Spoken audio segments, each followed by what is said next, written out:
Vamos a hablar de las enfermedades reumatológicas en la niñez. Aquí, sobre todo las enfermedades autoinmunes sistémicas como artritis idiopática juvenil, saben que en edad adulta deben haber visto pacientes con artritis reumatoide. La pregunta es, ¿esta enfermedad puede ser presente en la niñez? Y la respuesta es sí, pero tiene una serie de presentaciones, ¿no? La oligoarticular, poliarticular con factor reumatoide positivo, negativo, también la variante sistémica asociada a psoriasis, entre otras. La artritis idiopática juvenil es, de hecho, la más frecuente en niños, está descrita en todas las razas y áreas geográficas. De aquí lo importante que debemos saber es la clasificación sobre todo. La más frecuente es la oligoarticular, que compromete de 2 a 4 articulaciones. Es el paciente típico. Podemos determinar un paciente, en este caso una niña de 2 años, que presenta rigidez matutina, que esa rigidez matutina, el dolor es sobre todo el reposo, mejora con el movimiento. Importante saber, más frecuente en el sexo femenino, patrón articular en un 50% puede ser incluso monoarticular, sobre todo miembros inferiores, rodillas, tobillos. Es importante saber que este tipo de artropatía puede generar compromiso ocular con bastante frecuencia. Por eso no nos llama la atención un paciente pediátrico con artritis idiopática juvenil que pueda tener compromiso ocular, ojo rojo, y eso se denomina uveitis crónica. Estos pacientes pueden tener positividad de anticuerpos antinucleares ANA, ya lo recordarán, ANA lo solicitamos en pacientes con lupus eritematoso sistémico, pero aquí da la coincidencia, por así mencionar, que si yo solicito a mi paciente un factor reumatoide y un ANA, el ANA va a estar positivo en un 70% de nuestros pacientes. Esto me confiere también como un factor pronóstico y también que tiene un paciente elevado riesgo de desarrollar uveitis. La uveitis asociada a AIJ es la manifestación extraarticular más frecuente. Habíamos comentado la vez pasada que en el caso de AR, la manifestación extraarticular más frecuente es a nivel de tejido celular subcutáneo, con lo que llamamos los nódulos reumatoides, pero en esta edad pediátrica la más frecuente extraarticular es el ojito, compromiso de tipo uveitis asociada a artritis idiopática juvenil, importantísimo de determinar porque los pacientes pueden tener un gran compromiso y posterior pérdida visual. Entonces, esto definitivamente es un criterio también para nosotros dar el tratamiento, sobre todo terapia biológica con anti-TNF. Esta uveitis suele ser bilateral, asintomática en algunos casos, recurrente también, y algunas veces tampoco van a haber signos externos oculares. Importante identificar porque las complicaciones son las inequias, catarata, glaucoma, hipotonía ocular, queratopatía en banda y disminución de agudeza visual, como habíamos comentado. Dependiendo del número de articulaciones, pues puede ser oligoarticular, como hemos conversado, pero también puede ser poliarticular, es decir, un paciente con compromiso por encima de 4 articulaciones, es decir, de 5 articulaciones a más, una paciente, en este caso una niña, que tiene rigidez matutina, una inflamación poliarticular con compromiso a la realización de actividades diarias. Este patrón articular es una artritis múltiple simétrica con afectación de grandes articulaciones también. Puede desarrollar uveitis, afectación de la articulación temporomandibular, una poliartritis. Este tipo de compromiso poliarticular es muy parecido a la AR, o sea, la artritis reumatoide en edad adulta, ¿no? Vemos que aquellos pacientes con compromiso poliarticular pueden tener FR negativo o factor reumatoide positivo. Si es factor reumatoide positivo, es tal cual una artritis reumatoide, es exactamente igual. Paciente, o sea, de edad pediátrica sí, pero suele ser adolescente, rigidez matutina, astenia, síntomas constitucionales, poliartritis y un patrón articular simétrico bilateral, sobre todo manitos y pies. Recuerden la diferencia entre una y otra. Cuando es factor negativo, factor reumatoide negativo, suele afectar más a nivel de grandes articulaciones, sobre todo aquí en factor reumatoide positivo, compromiso muy similar a la artritis reumatoide. La paciente presenta poliartritis y además puede presentar nódulos subcutáneos, que ya saben es muy frecuente en la artritis reumatoide y en este caso AIJ, poliarticular variante factor reumatoide positivo. Puede también haber una IJ relacionada con entesitis, en este caso más frecuente en el sexo masculino, el paciente típico es un niño de más de 6 años con artritis a nivel de rodilla, tobillo, dolor a nivel de las inserciones tendinosas. Esto lo denominamos nosotros entesitis y es muy característico de la AIJ relacionada a entesitis y también de las espondiloartropatías, la entesitis. Esto no se olviden. Patrón articular, normalmente pocas articulaciones y también extremidades inferiores, es lo que suele comprometer la IJ relacionada con entesitis. Puede haber uveitis, sí, y el marcador HLA B27 en un 80% positivo. Este marcador siempre, bueno, no siempre, en su mayoría de veces lo encontramos positivo en las espondiloartropatías, sobre todo en la espondilitis anquilosante, entesitis y también artritis. En el caso de la artritis idiopática juvenil psoriática, en este caso lo que nosotros vemos como paciente típico es un paciente, niño o niña, que pueda presentar una artritis de alguna articulación. El sexo acá, bueno, es similar en varones y en mujeres. La afectación articular suele ser oligoarticular, pequeñas y grandes articulaciones. El paciente puede cursar con dactilitis, esto muy característico en artritis psoriática. También compromiso del eje axial como una espondilitis. Ya saben, el común denominador, la uveitis crónica, obviamente el antecedente de psoriasis cutánea, pitinungual, a nivel de las uñas vamos a ver que hay compromiso, artritis también. Muy bien, enfermedad multifactorial, saben que es autoinmune, la causa no se conoce a ciencia cierta, pero se postulan posibles factores como agentes infecciosos virales, virus Epstein-Barr, citomegalovirus, factores genéticos también, mutaciones a nivel de alelos. La AIJ oligoarticular y la poliarticular factor reumatoide negativo, aquí lo que estábamos mencionando a nivel genético, asociación con el antígeno leucocitario humano, y también linfocitos T helper, ¿no? 1 y 17, todo esto va a generar una activación de la cascada proinflamatoria y el daño articular siguiente. El objetivo del tratamiento, hay que tratar los síntomas, controlar la actividad de la enfermedad, prevenir nuevos episodios o flares y evitar la aparición de secuelas. Esto es lo más importante sobre todo. Sintomáticos como antiinflamatorios, sean AINES o corticosteroides, y medicamentos modificadores de la enfermedad, los DMARDs o medicamentos biológicos también. Educación a nuestro paciente, terapia física y rehabilitación, pero obviamente el tratamiento es lo más importante, tratamiento médico. Ya saben, tenemos antiinflamatorios, corticosteroides y los DMARDs. En el caso de los DMARDs, el medicamento que más utilizamos, metotrexate. Ya saben que metotrexate viene vía oral y también subcutánea. Utilizamos en artritis idiopática juvenil poliarticular. Sulfasalacina me puede ayudar en el caso de artritis idiopática juvenil, ya sea la presentación poli, oligo o aquella que no está relacionada con el eje axial. Por lo demás, medicamentos de tipo terapia biológica, pacientes que pueden utilizar inhibidores del factor de necrosis tumoral como adalimumab, etanercept, certolizumab, golimumab, y aquellos medicamentos como rituximab, abatacept también. Tocilizumab, inhibidor de interleuquina 6, que también se utiliza en AIJ. Metotrexato, lo que comentamos, vía oral o también subcutáneo, eso calculamos siempre con metro cuadrado de superficie corporal, de 10 a 15 miligramos por metro cuadrado. Efectos secundarios, náuseas, vómitos, por lo general gastrointestinal y también la hepatotoxicidad, ¿no? Siempre hay que hacer un control de TGO, TGP cada mes, cada 2 meses. Inhibidores de factor de necrosis tumoral alfa, lo que comentamos, etanercept, adalimumab, infliximab, golimumab, certolizumab, y también inhibidor de tipo anticuerpo monoclonal de la interleuquina 1, canakinumab. Bloqueo de receptores, en este caso inhibidor de interleuquina 1, anakinra, y también inhibidor de interleuquina 6, tocilizumab. Muy bien, esa es la clasificación. Este cuadrito creo que es lo que los puede ayudar mucho más. Todas las presentaciones que hemos comentado. Aquí la oligoarticular, sobre todo en tema de frecuencia.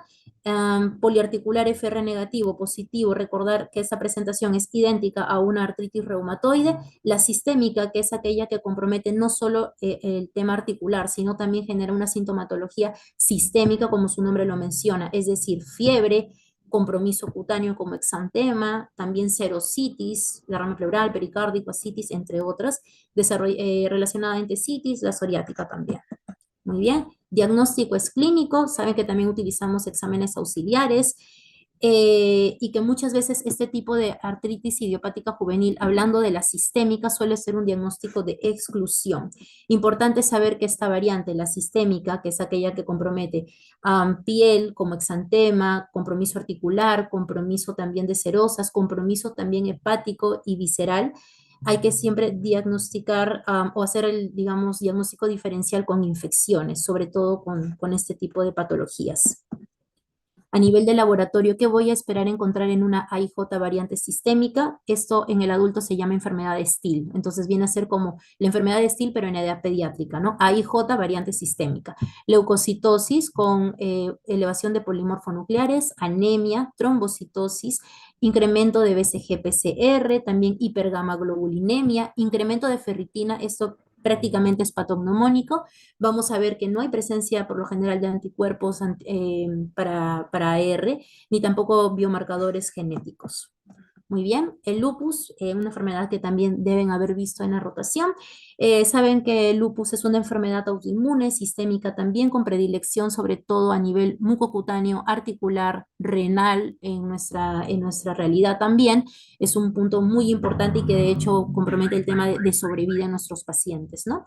Les pediátrico, un 15 a 20% del total de pacientes con lupus. Importantísimo saber los compromisos que le he mencionado, pero casos graves, sobre todo compromiso renal, neuropsiquiátrico, es lo que me confiere un peor pronóstico.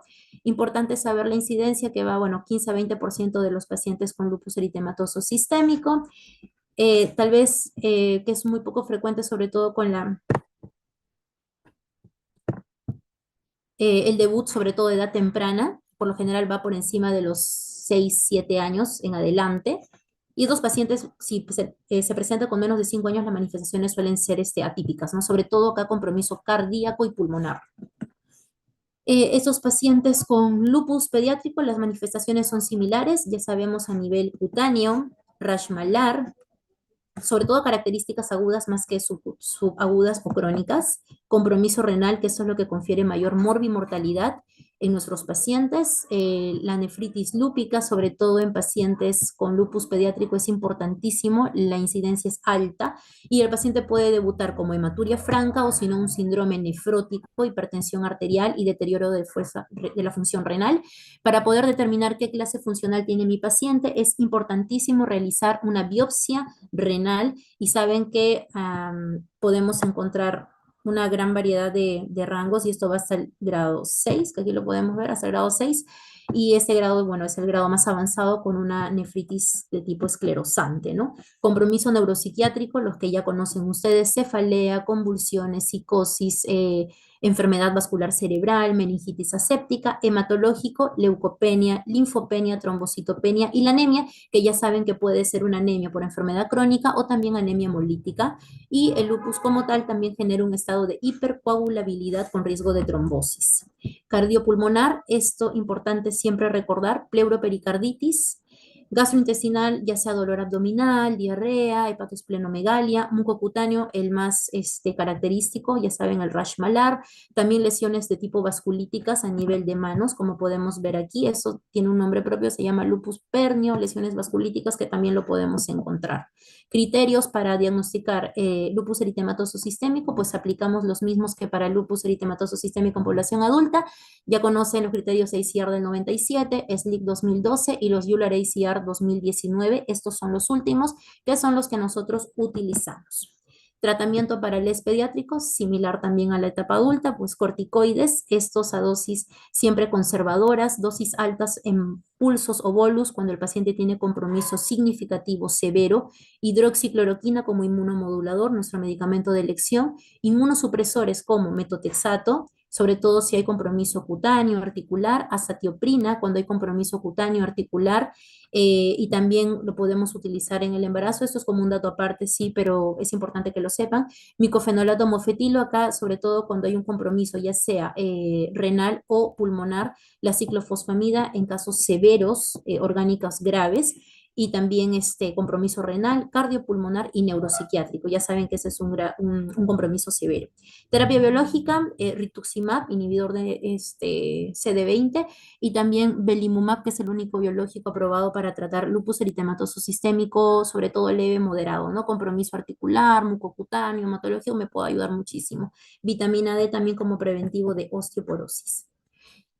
Las miopatías inflamatorias es un tema que también es importante saber. Miopatías inflamatorias idiopáticas, saben que en este grupo se encuentra la dermatomiositis, la polimiositis, la dermatomiositis juvenil, miopatía por cuerpo de inclusión, necrosante, entre otras. Acá importante saber que la polimiositis se puede presentar al final de la adolescencia y en adelante, y la dermatomiositis muestra dos picos etarios, ¿no? 5 a 15 años y de 45 a 65 años. Aquí, para poder hablar acerca de la dermatomiositis juvenil, pues la incidencia es de 1,7 a 3 pacientes por millón de niños. Es la miopatía idiopática inflamatoria más frecuente en esta población, la dermatomiositis. La polimiositis, la miositis de superposición y miositis asociada a neoplasias malignas, esto es menos frecuente. La edad promedio 6 y 11 años, más frecuente en el sexo femenino que masculino. Aquí, para poder realizar el diagnóstico, pues nosotros nos ayudamos con los criterios clínicos y analíticos, puesto que la realización de electromiografía o biopsia muscular en edad pediátrica, pues no es lo primero que vamos a solicitar, ¿no? La clínica y la analítica es lo que más nos va a ayudar. Anticuerpos anti-TIF1 y también los anti-MJ son los más prevalentes en la dermatomiositis juvenil en comparación que el adulto. Esto sí. Y las manifestaciones clínicas más frecuentes son el compromiso cutáneo, como exantema, síntomas generales constitucionales como fatiga, debilidad muscular, malestar general, fiebre. Acá podemos ver en esta imagen un paciente con el rash en heliotropo, también las pápulas de Gottron, signo de Gottron, y también acá podemos nosotros ver lo que se llaman las calcinosis. Esta es la guía del ACR del 2017 acerca de la clasificación de estas miopatías inflamatorias. Importante mencionar la miopatía inflamatoria o dermatomiositis juvenil, el punto de corte en edad menos de 18 años. Esta es la clave. Si es que es menos de 18 años, pues clasifica para poder hablar de esta posible patología en la cual mi paciente, además de tener un rash en heliotropo, puede tener pápulas de Gottron, signo de Gottron también, ¿no? Si es que lo presenta, estamos ante una dermatomiositis juvenil, y si es que no, otro tipo de miopatía en edad pediátrica o juvenil, ¿no? ¿Ok? Tratamiento glucocorticoides en base a prednisona 0,5 por miligramos por kilo de peso, o bolus de metil que pueden ir de 250 a 500 miligramos. Eso se suele dar por 3 días. Inmunosupresor siempre vamos a dar, en este caso nos ayudamos mucho con azatioprina, metotrexato, micofenolato mofetilo, claro, si es que el paciente tiene compromiso sobre todo pulmonar con un EPID, ya saben, enfermedad pulmonar intersticial difusa. Podemos utilizar inmunoglobulinas endovenosas, rituximab, estos de aquí, sobre todo si nuestro paciente tiene criterios de severidad. Inmunoglobulinas nos ayudan muchísimo, sobre todo en aquellos pacientes con severidad y que son refractarios al tratamiento. Tiene efecto a nivel cutáneo muscular. NPI todavía está en estudio, pero cutáneo muscular sí, y la dosis habitual va de 2 gramos por kilo. Rituximab me ayuda mucho en dermatomiositis, en polimiositis y también en la variante necrotizante o síndrome antisintetasa también. Compromiso cutáneo, muscular, articular y también para EPID. Me ayuda cualquiera de ellos. Y ya saben, la dosis 1 gramo cada 15 días, es decir, aplicamos el día 0, día 15, y este ciclo se puede repetir incluso cada 6 meses. La esclerosis sistémica en la edad pediátrica, importante mencionar que en los niños tiene una incidencia de 0,27 a 0,5 casos por millón y una prevalencia de 2,8 a 4,1 casos por millón.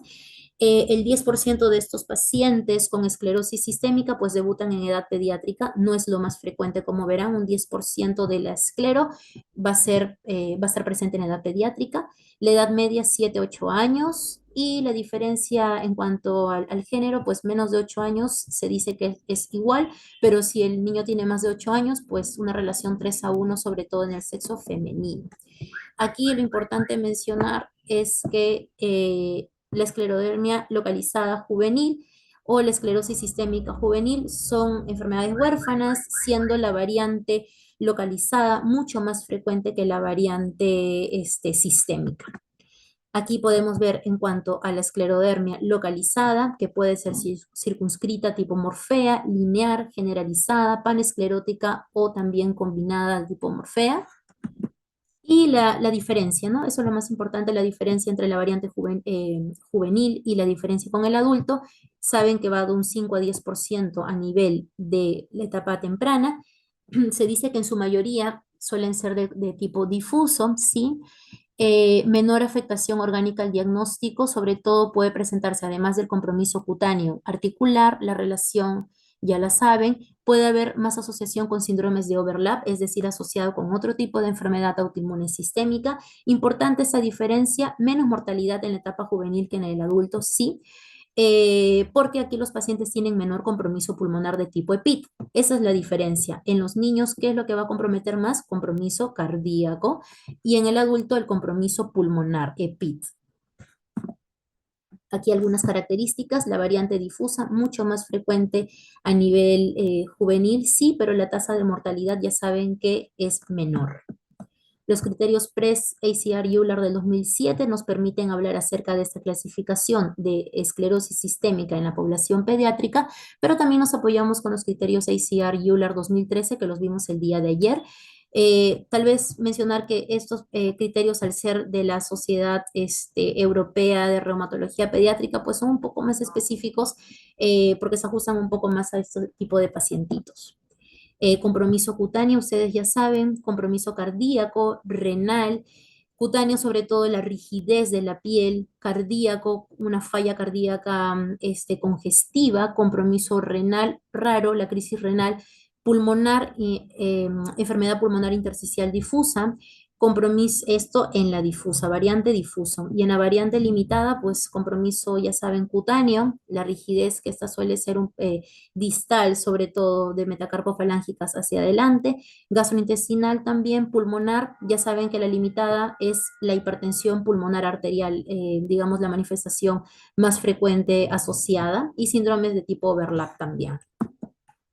Los pacientes pueden presentar, la clínica se recuerdan el día de ayer como la preesclero, fenómeno de Raynaud, anticuerpos positivos para esclero y también cambios a nivel de la capilaroscopía. ¿Qué tipo de marcadores podemos encontrar en estos pacientes? Anticuerpos antinucleares positivos en un 80 hasta 97% de los pacientes, ANA positivo. Y ya saben también marcadores de tipo antitopoisomerasa 1, SSL70, sobre todo si estamos frente a una variante difusa, con afectación vascular, Pitting scars, enfermedad pulmonar intersticial difusa, enfermedad renal, y los anticuerpos anticentrómeros ACA, esto siempre en la variante localizada. La localizada, ya saben, la diferencia es hipertensión arterial pulmonar, calcinosis y también telangiectasias. Importante saber que en un porcentaje de nuestros pacientes, pues no voy a tener siquiera algún tipo de anticuerpo positivo. Ya saben los marcadores específicos, anti-SSL70, la difusa, RNA polimerasa, o bueno, topoisomerasa 1 es su nombre también, RNA polimerasa 1, 2 y 3 también para la variante difusa y anticentrómero, la variante limitada. Muy bien, alteraciones a nivel de la capilaroscopía, por supuesto que sí, puedo ver, ya saben, megacapilares o también ausencia de capilares y disminución de los mismos, dependiendo del cuadro en el que nos encontremos, si es un estadio agudo o si es más crónico. La principal causa de mortalidad en nuestros pacientes en edad pediátrica con esclero, cardíaca, a diferencia que el adulto, pulmonar. Afectación cutánea, esta imagen es bastante interesante, pueden ver esta pequeña con microstomía, rigidez a nivel cutáneo en región facial, afilamiento también de la nariz, esto lo podemos ver estos cambios en esclerosis sistémica, estas manitos con un poco de puffy fingers, es decir, los dedos en salchicha, también se puede evidenciar un poco, bueno, tal vez de rigidez, un poco por aquí de borramiento de las líneas también. Fase de hematosa, los puffy fingers, fase de esclerosis con pérdida de flexibilidad natural de la piel y la fase atrófica con dermis, o sea, con alteración ya a nivel más profunda, ¿no? Dermis y tejido celular subcutáneo. Compromiso pulmonar, EPIT, o también la hipertensión arterial pulmonar. Esto puede pasar en nuestros pacientes también. No es, digamos, tan frecuente como en edad adulta, pero es importante saber porque esto me define también el pronóstico de mi paciente. Paciente con ILD, es decir, con EPIT. Puede que tenga clínica, lo vemos, o sea, con los síntomas, o puede que no, por eso siempre igual tenemos que pedir TACAR, ustedes ya saben, y pruebas de función pulmonar como la DLCO y la FBC también. En cuanto a las recomendaciones, pues las recomendaciones son las mismas que para esclero en adulto.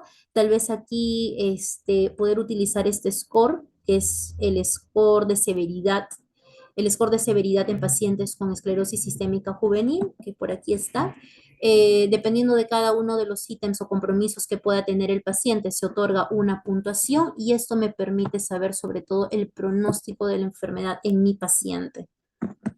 Tratamiento, la verdad es que el tratamiento es bastante amplio. Podemos utilizar medicamentos, tanto vasodilatadores para el tema de Raynaud y tema de hipoperfusión distal, pero también inmunosupresores que de hecho son los que más me ayudan en el manejo de la patología.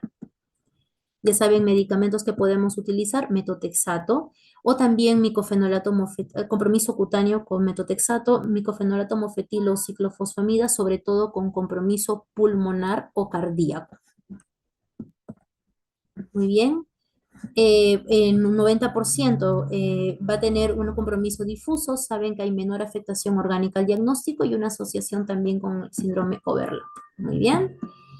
Y las afecciones reumatológicas del adulto mayor, pues aquí dos patologías muy importantes a saber, la osteoartritis o artrosis es la enfermedad articular más común en los adultos mayores, en el sexo femenino lo podemos ver mucho más frecuente, edad 65-74 años por lo general y la prevalencia aumenta en forma constante con la edad. En esta lámina podemos ver la prevalencia de artrosis, tanto en hombres como en mujeres, mucho más frecuente en mujeres, y cambios, ¿no? Sobre todo los nódulos de Heberden que podemos encontrar en nuestros pacientes al momento del examen, crujido también, bueno, a nivel de pieza lux valgus, todo ese tipo de cambios podemos encontrar en pacientes con artrosis. Importante mencionar que la artrosis u osteoartritis, además del tema importantísimo de edad, también va muy asociado con la sobrecarga, es decir, el peso. Mediadores de inflamación, importante saber que en la artrosis hay un desgaste del cartílago articular, básicamente porque también hay una inflamación crónica. Esto va de la mano con proteasas, ya sean las colagenasas, estromelecinas y las agraquinasas. Esas me confieren un estado proinflamatorio de la mano con citoquinas proinflamatorias, que ustedes ya la conocen, interleuquina 1, 8 y factor de necrosis tumoral también. Esta es la guía americana del 2019 que nosotros utilizamos para el manejo de artrosis, básicamente tratamiento no farmacológico y tratamiento farmacológico. Respecto al tratamiento no farmacológico, pues ejercicio, cambio de estilos de vida como pérdida de peso, tai chi, ese tipo de actividades. Hay muchos estudios que mencionan que puede también ayudar a mejorar el dolor articular en nuestros pacientes, pero si hablamos de tratamiento como tal, antiinflamatorios tópicos, antiinflamatorios vía oral, esteroides intraarticulares o también podemos utilizar ácido hialurónico intraarticular, pacientes que deberían realizar también una ayuda con medicina física y rehabilitación, plasma rico en plaquetas o inyección con stem cell, ¿no? Células madre. También cualquiera de estas opciones nos ayuda mucho en pacientes con osteoartritis. En el caso de la osteoporosis, sabemos que es una enfermedad también con mucha prevalencia en la edad mayor, en adultos mayores, y que se caracteriza por una disminución de la densidad mineral ósea. Todo esto por una alteración a nivel de la microarquitectura del tejido óseo.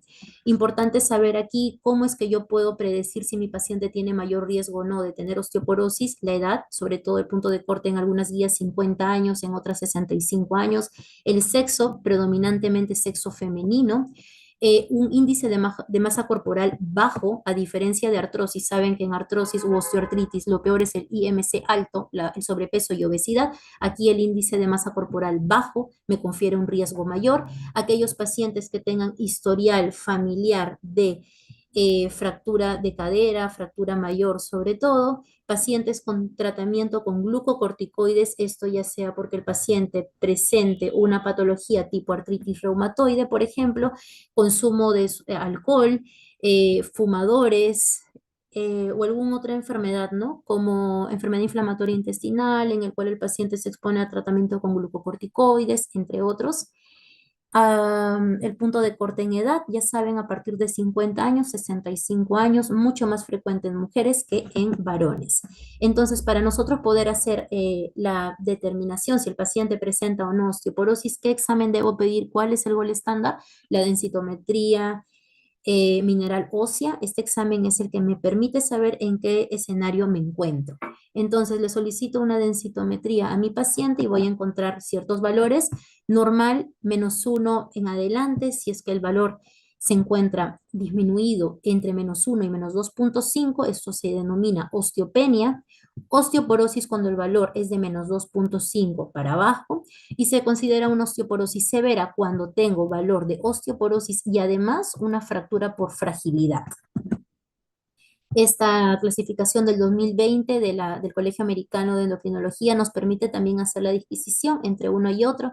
Paciente con un T-score para osteoporosis, ¿no? Paciente con T-score de -2.5 para abajo, paciente que haya tenido una fractura mínima, es decir, por fragilidad, ya sea de columna espinal o también de cadera, paciente con un valor de osteopenia entre -1 y -2.5, pero que además tenga una fractura por fragilidad, y paciente con un valor de osteopenia, pero que además tenga un alto riesgo en el índice FRAX.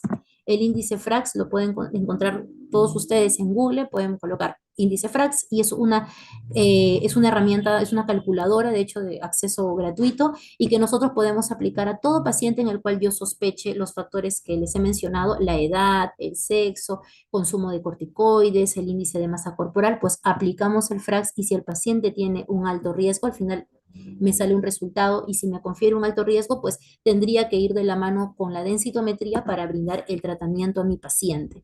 Pacientes, ya saben, con índice de masa corporal bajo, paciente que haya tenido anteriormente una fractura, paciente con historial familiar de fractura de cadera, pacientes fumadores que tomen glucocorticoides, alcohol, artritis reumatoide y de la mano, obviamente, la ingesta de glucocorticoides, todos estos son factores de riesgo. Entonces, a estos pacientes, además de una buena historia clínica, un examen físico, pues hay que hacer exámenes básicos, pero también estudio de tiroides, densitometría, como ya saben, solicitar imagenología como radiografías para poder ver columna lumbar, cadera, dosar siempre valores de vitamina D, la vitamina D importantísimo en problemas osteoarticulares, porque por lo general vamos a encontrar una deficiencia o una insuficiencia. ¿Cuáles son las recomendaciones? Pues debemos dar a nuestros pacientes calcio en un valor de 700 a 1200 miligramos diarios. Además, recomendamos siempre brindar vitamina D, por lo menos 800 unidades internacionales. Y esto acompañarlo si nuestro paciente tiene un alto riesgo o diagnóstico de osteoporosis de un antirresortivo. Estos antirresortivos, que pueden ser los bifosfonatos o puede ser el denosumab, o también terapia de reemplazo estrogénico o análogos de la paratormona, teriparatide también. Importante saber la diferencia entre uno y otro. Alendronato y vandronato son vía oral, el ácido zoledrónico es el endovenoso que se utiliza una vez al año, denosumab es subcutáneo y se utiliza cada 6 meses.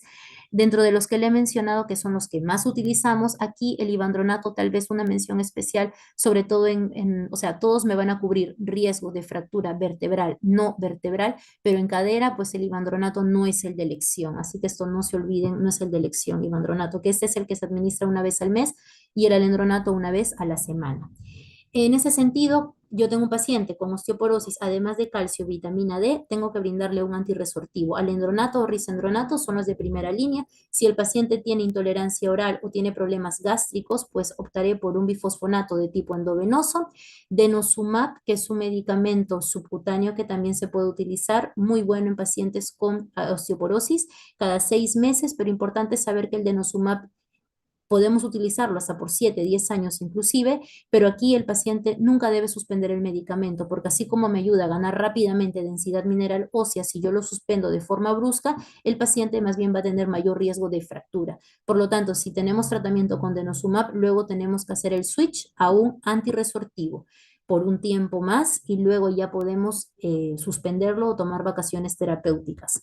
Tratamiento en líneas generales, pues 3 años con ácido zoledrónico, que es el endovenoso, 5 años con los bifosfonatos orales, sea alendronato o ivandronato, y luego, en realidad eso se puede extender un poco más de tiempo, pero luego tomamos las vacaciones terapéuticas. Eso es lo mismo que les he mencionado, el algoritmo para poder determinar el tratamiento en nuestros pacientes. Riesgo, si el paciente tiene un bajo riesgo, hay que siempre optimizar vitamina D, los valores séricos, si hay un alto riesgo, además de optimizar valores de vitamina D, considerar un bifosfonato oral o algún otro inhibidor de la resorción ósea, y si hay un riesgo muy alto, pues además de lo ya mencionado, el paciente puede utilizar algún otro tipo, sobre todo que pueda ayudar a la formación ósea.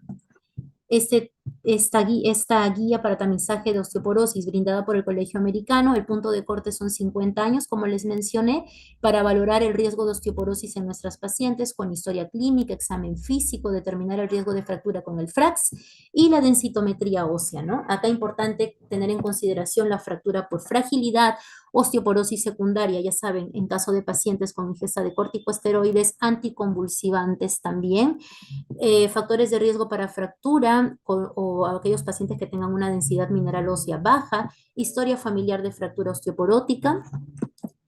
Y acá lo más importante, ¿no? La prevención. Aquellos pacientes que hayan presentado una fractura después de los 50 años, que tengan antecedente de osteoporosis familiar, sobre todo antecedente materno, fractura de cadera, que es lo más importante, paciente con menopausia temprana, paciente con IMC bajo, y pacientes con artritis reumatoide, porque son pacientes que van a tomar corticosteroides, no solo artritis reumatoide, aquí tal vez cualquier enfermedad autoinmune sistémica en la cual el paciente pueda tomar algún tipo de corticoide de larga data. Pero importante saber que también los anticonvulsivantes y los anticoagulantes también son medicamentos que me pueden brindar un poco de disminución de la densidad mineral ósea.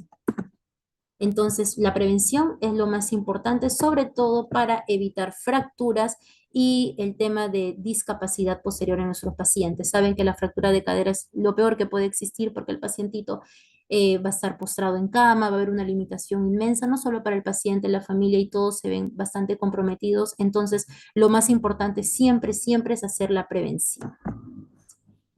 Evitar las caídas, si es que hay un IMC bajo, tenemos que optimizar en nuestros pacientes adultos mayores, ya saben, la exposición al sol importantísimo, sobre todo por la vitamina D, evitar el cigarro, evitar el alcohol, consumir dietas ricas en productos lácteos y realizar actividad física. Muy bien. ¿Alguna pregunta?